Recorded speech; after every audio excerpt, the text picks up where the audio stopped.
Hello student, welcome to A to Z GS centre. আমাদের ভারতের সংবিধানের একটি অন্যতম গুরুত্বপূর্ণ অধ্যায় হচ্ছে মৌলিক অধিকার। আর এই মৌলিক অধিকার সংবিধানের ধারা 12 থেকে 35-এর মধ্যে আলোচনা করা হয়েছে। তাহলে আজকের এ টু জেড জিএস সেন্টারে আমরা এই মৌলিক অধিকারের ধারা 29 থেকে 31-এর মধ্যে যে বিষয়বস্তুগুলো রয়েছে সে সম্পর্কে আলোচনা করব।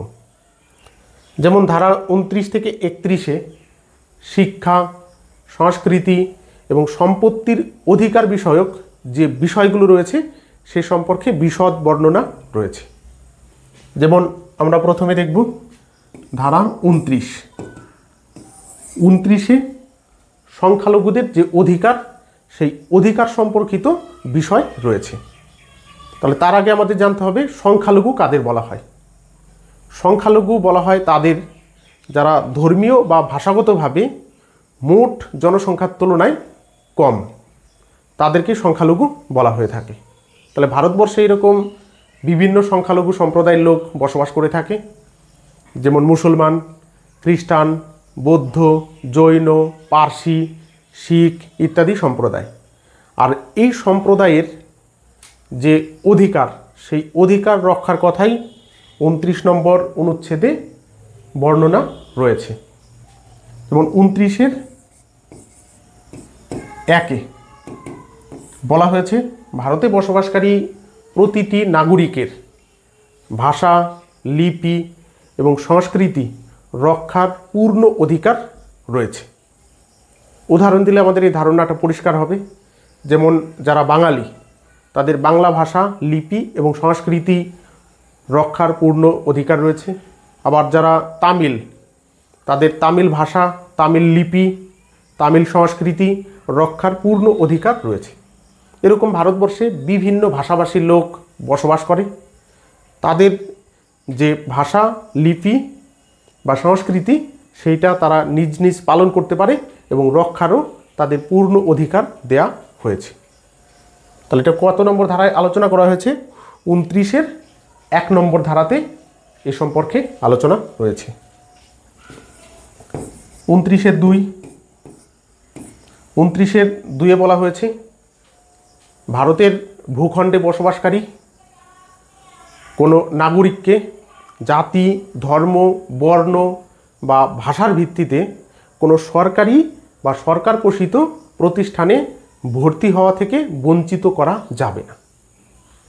তাহলে এটাকে আমরা যদি একটু বিশদ আলোচনা করি, যেমন কোনো সরকারি বা সরকার পোষিত প্রতিষ্ঠানে কোনো ভারতীয় নাগরিকের যদি যোগ্যতা থাকে তাহলে সেক্ষেত্রে তাকে ধর্মের দোহাই দিয়ে, অর্থাৎ হিন্দু, মুসলমান, খ্রিস্টান, বৌদ্ধ, অথবা তাকে জাতির দোহাই দিয়ে যেমন SC, ST, OBC, অথবা তাকে বর্ণের দোহাই দিয়ে যেমন সাদা, কালো, শ্যামবর্ণ, অথবা তাকে ভাষার দোহাই দিয়ে উর্দু, সংস্কৃত, কন্নড়, তামিল ইত্যাদির কারণে তাকে ভর্তি হওয়ার জন্য বাধা দেওয়া যাবে না। অর্থাৎ তার যদি যোগ্যতা থাকে তাহলে তাকে সেই প্রতিষ্ঠানে অবশ্যই ভর্তি নিতে হবে। সেটাই বলা হয়েছে সংবিধানের ধারা 29-এর 2-এ। তাহলে আমরা এখানে কি পেলাম? 29 নম্বর অনুচ্ছেদে সংখ্যালঘুদের স্বার্থ রক্ষা সম্পর্কিত বিষয়। এরপরে আমরা দেখব 30 নম্বর যে ধারা রয়েছে সেই 30 নম্বর ধারাতে কি বলা হয়েছে। 30 নম্বর ধারাতে শিক্ষা প্রতিষ্ঠান সম্পর্কিত বিষয় নিয়ে আলোচনা করা হয়েছে। তাহলে 29-এ বলা হয়েছিল অধিকার রক্ষা সম্পর্কিত বিষয় সংখ্যালঘুদের, 30-এ বলা হয়েছে সংখ্যালঘুদের শিক্ষা সংক্রান্ত বিষয়। এখানে বলা হয়েছে কোনো সংখ্যালঘু সম্প্রদায় চাইলে তারা শিক্ষা প্রতিষ্ঠান স্থাপন করতে পারে এবং পরিচালনা করতে পারে। আর এই অনুসারেই যেমন মুসলমানরা মাদ্রাসা তৈরি করেছে, শিখরা গুরুদ্বার তৈরি করেছে ইত্যাদিভাবে প্রত্যেকটি যে সংখ্যালঘু সম্প্রদায় আছে তাদের চাহিদা অনুসারে নিজ নিজ শিক্ষা প্রতিষ্ঠানের যে অধিকার সেই অধিকার 30 নম্বর অনুচ্ছেদ তাদেরকে দিয়েছে। তাহলে 30-এর 1 অনুসারে এই অধিকার তাদেরকে দেওয়া হয়েছে।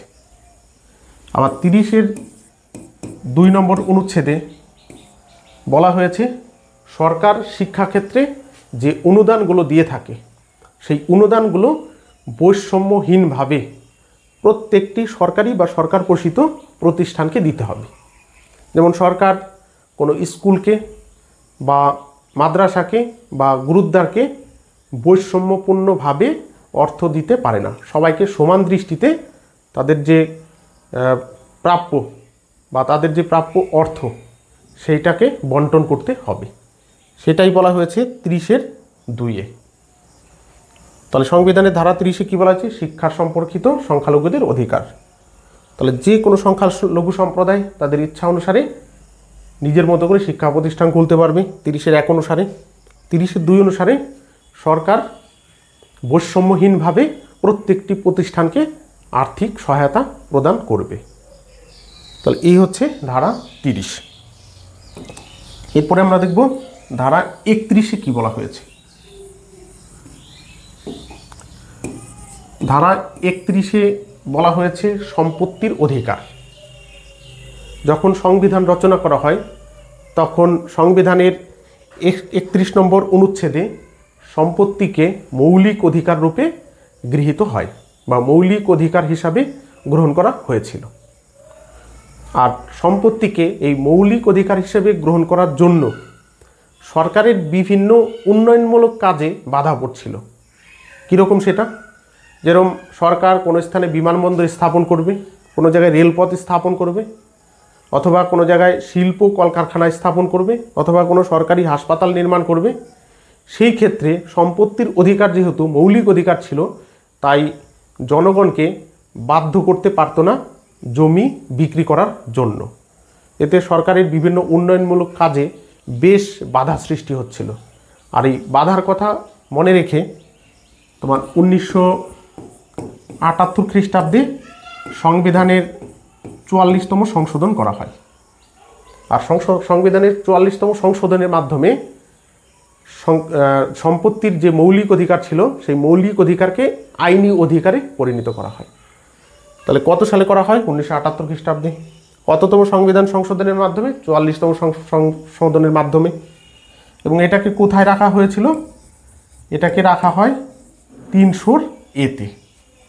তাহলে 31-এ বা 31 নম্বর ধারা অনুসারে সম্পত্তির অধিকার আগে ছিল মৌলিক অধিকার, সেটাকে 1978 সালে সংশোধন করা হয় এবং সেটি ছিল 44তম সংশোধন। আর এই সংশোধনের মাধ্যমে সম্পত্তির অধিকার হয়ে যায় আইনি অধিকার এবং সেটাকে 300(a)-তে রাখা হয়েছে। তাহলে এই হচ্ছে সংবিধানের ধারা 29 থেকে 31 পর্যন্ত যে বিষয়গুলো রয়েছে সেই বিষয়গুলো। তাহলে ক্লাস এইখানেই সমাপ্ত করা হচ্ছে। তবে যারা এখন আমাদের A to Z জিএস সেন্টারটি সাবস্ক্রাইব করেনি তারা অবশ্যই চ্যানেলটি সাবস্ক্রাইব করবে, কারণ আমাদের চ্যানেলে বিভিন্ন সাবজেক্টের মাল্টিপল চয়েস ব্যাখ্যামূলক এবং কনসেপচুয়াল ক্লাস চ্যাপ্টার অনুযায়ী পরপর করানো হয়ে থাকে। সবাইকে ধন্যবাদ।